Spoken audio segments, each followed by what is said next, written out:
Here we have Thuja occidentalis. That's the eastern arborvitae, and this is the nigra cultivar, or dark green as it's usually called. I've even seen it labeled black cedar on the internet. It's not really black, but it's the eastern arborvitae. You know, we talk about Thuja green giants, that's the western arborvitae.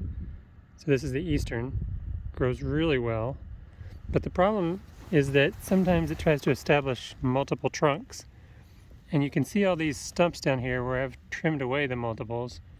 I did this after a snowstorm. It really reminded me how bad it is to have multiple leaders. And it pushed down the other, subsidiary trunks to the main trunk. And I just got rid of all of them. So now I have a single trunk. And it's a pretty good looking tree. I think it may actually grow more vertical and faster vertical since I've done this, because the nutrients are not being diverted to the other trunk. Here's another one where I did the same right here. You can see at the base there, a few other smaller trunks are gone now. And any branches that were coming out of the ground because they were super low, I got rid of those as well. So Thuja dark green, I'm gonna try this. I think if it had been limited to a single trunk from the beginning, it would have grown taller and faster. I have another example of this.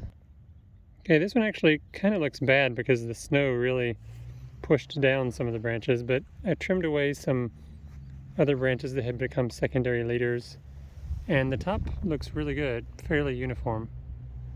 So here's another one right over here. Once again, the branches are kind of sticking out badly. I may have to trim those. That's snow damage. But the main leader, you'll notice, is just fine. And that's the reason I think keeping it as a single trunk tree, you're going to end up with a really good eastern white cedar, northern white cedar they call it, is the normal name, but this cultivar is the nigra or the dark green cultivar. But the common name for Thuja occidentalis is northern white cedar. They're very cold tolerant. They do bronze a little in the winter, and they're resistant to all diseases as far as I can tell. The only drawback would be deer will eat them, in contrast to the Thuja green giant. So if you have a lot of deer and you don't have them protected, they will be eaten.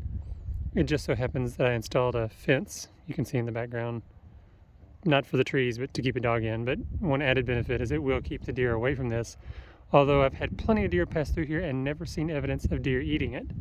So it must be something they eat only when they're super desperate. But according to the books, deer will eat this.